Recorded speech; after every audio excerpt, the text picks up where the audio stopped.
Hey guys, me again. Okay, this is the chassis that I was gonna put on that Cummins engine, the 6.7, but I ended up changing my mind about doing it because of it's just too expensive. A lot of modifications that need to be done. You know, if you know anything about mechanics, it's not easy to put this sucker on. So the reason I was gonna do it is because that truck right there was something I purchased in the past, and it was on a accident, I guess, a wreck. That the chassis was twisted, so I thought of changing the chassis on it and putting back the body on that. So I kind of painted the chassis, took the engine off this chassis and all the components and put them on that. I was going to do the swap like I mentioned, but I talked to a lot of people that are into this stuff, and they just did not say it was a cost-effective thing to do, and that a 6.7 it does have a little more horsepower than a 6.5, but you can modify the engine a 6.5, like they say, bulletproof it and pull out 550 horsepower off of it. That was told, and that's what I am, and end up doing. Okay, there's a lot of things that I'm gonna be saving money on, like not doing the drive shafts if I was gonna do the 6.7.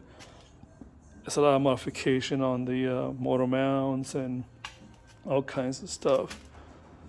So I ended up putting the engine back on from that chassis into this one after I cleaned it up and painted it.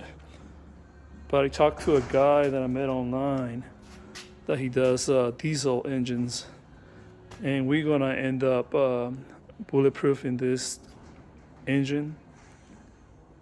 Put studs on all kinds of stuff that he does to them to pull 500 horses off of it with a turbo on it, a side turbo on it. So I'm gonna have to take it apart again and take him the engine block so he can build it for me. But I'm just showing you guys the video of this thing, how it looks when it's mounted on the chassis when the body's off of it. Also, you can see this, the headers on this thing, man. Look at these things. They are so cheaply made and built. For a military vehicle, how in the heck do they expect this engine to breathe? Look at this. Look at the wells on this thing. Look at this. This is what the government paid for. Okay? Look at these things. They're so cheaply made, and they're so thin. The pipes are so thin. I mean, how do they expect this thing to breathe? Plus, if you have one of these things, you don't get to see it like this, obviously, because you haven't taken it apart like I have. But you get a view of it, how it is set up. The headers on it, the shafts, transmission.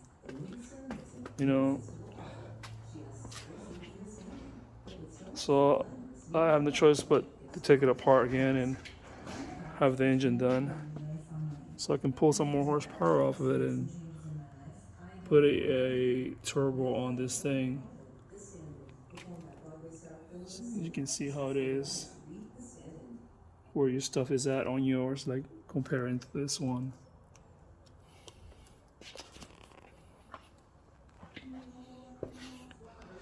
So that's where I'm at. And the reason why I've swapped this thing, obviously, is, like I said, it was on an accident that when I purchased, and the chassis was all twisted. As you can see right here, let me show you. See that? Look at those rails. they're like twisted that way, and like they're like 45 almost. They got hit really hard. And here's the carnage of it. See, this big bent right there is like half-inch back. So I'm just showing you how it looks when the sucker is completely taken apart. You get an idea what you got. You know.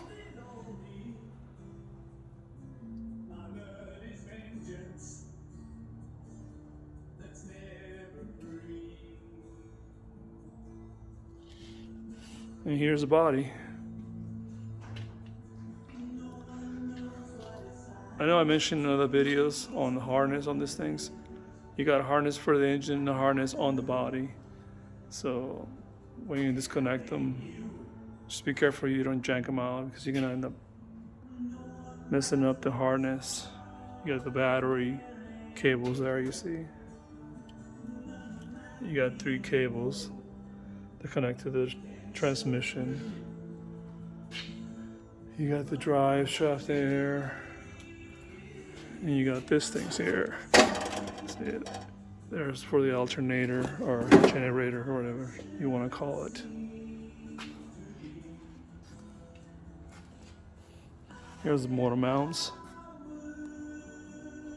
And the best thing about not doing the 6.7 swap on it is that you are going to be using the stock, motor mounts on the engine and drive shafts and transmission, which I've been told that it will take the 500 horses.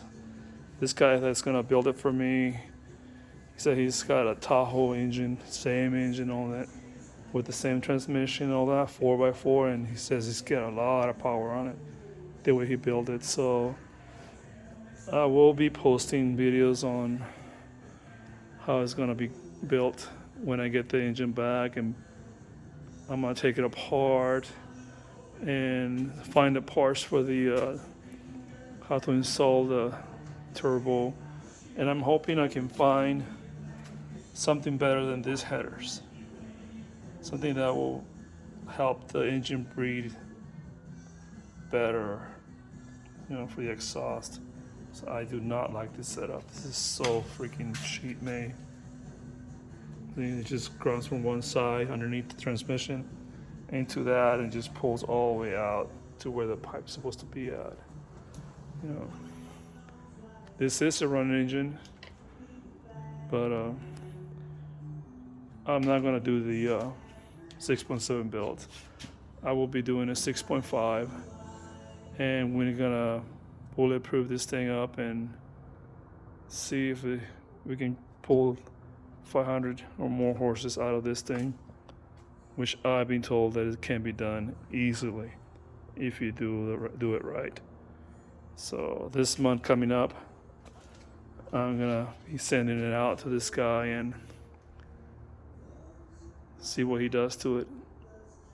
So, and I was told also that you gotta use a computer for it to run the turbo. So he's gonna help me out with the harness and have the computer of the engine set up correctly. So that's where I'm at.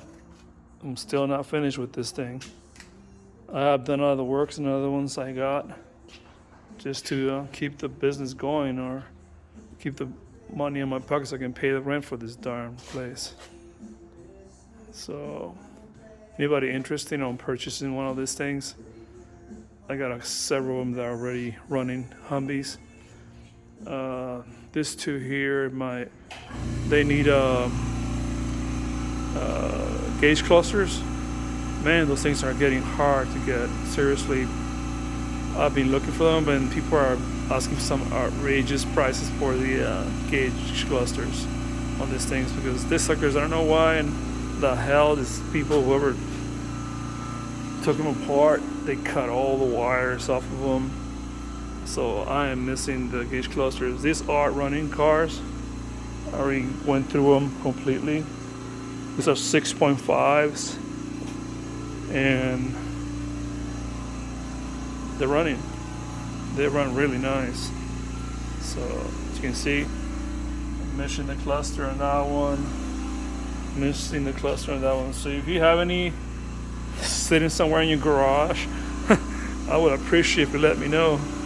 I will buy them from you. I mean, I could make my own, but I like to keep them stock. I like to keep them stock looking. So let me know.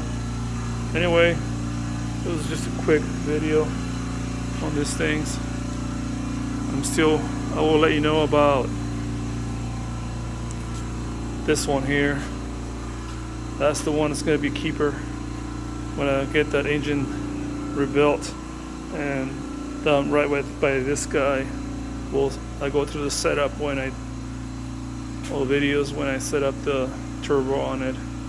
And if you see I'm doing anything wrong, let me know. And if you see or know something better I can do for it, also let me know. Anyway, that's about it. I will keep you posted on the build.